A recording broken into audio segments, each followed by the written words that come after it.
అండి. నేను మీ లక్ష్మిని. బాగున్నారా అండి? ఈరోజు ఎగ్ కర్రీ ఎలా చేయాలో చూద్దామండి. ఎగ్స్ చాలా విధాలుగా చేసుకోవచ్చండి. ఇంతకుముందు నేను ఎగ్ రోస్ట్ చూపెట్టాను, బాయిల్డ్ ఎగ్ కర్రీ చేసాము.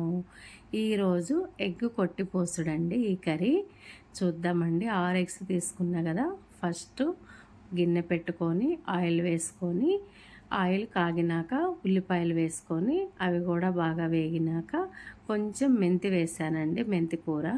ఆ మెంతి కూర కూడా నూనెలో బాగా వేగినాక అల్లం వెల్లుల్లి ముద్ద, కర్రీకి తగినట్టుగా అల్లం వెల్లుల్లి ముద్ద, పసుపు రెండు కలిపి నూనెలో పచ్చివాసన పోయేటట్టుగా బాగా వేంపుకున్నానండి. ఇవన్నీ బాగా వేంపుకున్నాక నూనెలో బాగా వేగినాక కర్రీకి తగినట్టుగా, అంటే మనం ఎన్ని ఎగ్స్ తీసుకున్నామో ఆ ఎగ్స్కి తగినట్టుగా టమాటాస్ కట్ చేసుకున్నా. ఆ టమాటాలు తీసుకొని బాగా ఆయిల్లో వేగేటట్టు బాగా కలుపుకున్నానండి. ఎందుకంటే పిల్లలు డైలీ ఎగ్ తినాలి అంటే ఏదో రకంగా బాయిల్డ్ ఎగ్స్ చేసేస్తే తినరు, ఇంట్రెస్ట్ పెట్టరు. సరే ఒక్కొక్క రోజు ఒక్కొక్క స్టైల్లో చేస్తే కొంచెం ఎగ్ అనేది తింటారు కదండి. మళ్ళీ ఈ విధంగా చేస్తే కూడా కర్రీ బాగుంటుంది. మనం కొత్తిమీర అనేది ఎప్పుడు లాస్ట్కి వేసుకుంటాం కదండి ఏ కర్రీకైనా. ఇందులో నేనేం చేశానంటే టమాటాలు కొంచెం ఉడికినాక కొత్తిమీర వేసేసానండి. కొత్తిమీర వేసేసి కొంచెం ఎక్కువ వేసుకోవాలి. వేసుకున్నాక బాగా కలుపుకోవాలండి. ఆ నూనెలో వేగితే కొత్తిమీర చాలా టేస్ట్ వస్తుంది ఈ కర్రీకి. ఏ కర్రీకైనా వేసుకోవచ్చు, జనరల్గా మనం లాస్ట్కి వేస్తాం. ఇలా కూడా వేయండి. ఇలా బాగా కలుపుకున్నాక మనం దానికి తగ్గట్టుగా కారం వేసుకోవాలండి. ఎగ్స్కి తగ్గినట్టుగా ఇట్లా టమాటాలు ఇట్లా ఇట్లా అనుకుంటే మంచిగా ఆ గ్రేవీ లాగా వస్తుంది. ఇలా వేసుకొని బాగా ఉడుకుతుంది. బాగా ఉడికినాక తగినంత కారం వేసుకోవాలి. ఈ కారం వేసుకోవాలి. కొంచెం ధనియా పౌడర్ వేసానండి, టేస్ట్ బాగుంటుంది. కొంచెం పచ్చి మసాలా వేసాను. ఇవన్నీ వేసుకొని బాగా కలుపుకోవాలండి.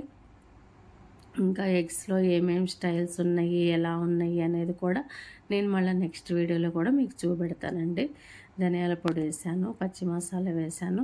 జస్ట్ కొంచెం ఒక టీ గ్లాస్ అన్ని వాటర్ తీసుకొని వాటర్ యాడ్ చేసుకుని, ఎక్కువ వద్దండి, కొంచెమే టీ గ్లాస్, గ్రేవీకి కావాలి కదండి. అందుకని ఒక టీ గ్లాస్ వాటర్ తీసుకుందాం. ఈ టీ గ్లాస్ వాటర్ తీసుకొని కొంచెం ఉడికినాక ఇంకా సిమ్లో పెట్టేసి మూత పెట్టుకోవాలండి. కొంచెం ఒక టీ గ్లాస్ అంతే. ఇలా రావాలండి ఈ గ్రేవీ, ఈ స్టైల్లో రావాలి.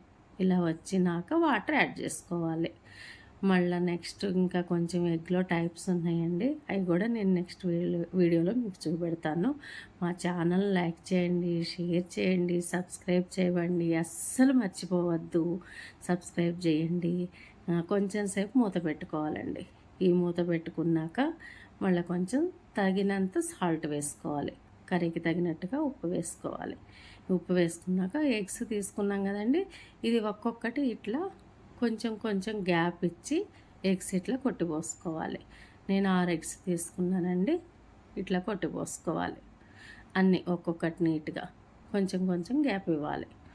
ఇలా వేసుకున్నాక ఇదిగోండి ఇలా ఉడుకుతాయి. చాలా అంటే చాలా టేస్ట్ ఉంటుందండి కర్రీ. మీరు కూడా ట్రై చేయండి, ఒకసారి చూసి కామెంట్ పెట్టండి నాకు. ఇలా అయినాక కొంతసేపు మూత పెట్టుకోవాలి. మళ్ళీ నెక్స్ట్ వీడియోలో కలుద్దామండి. బాయ్.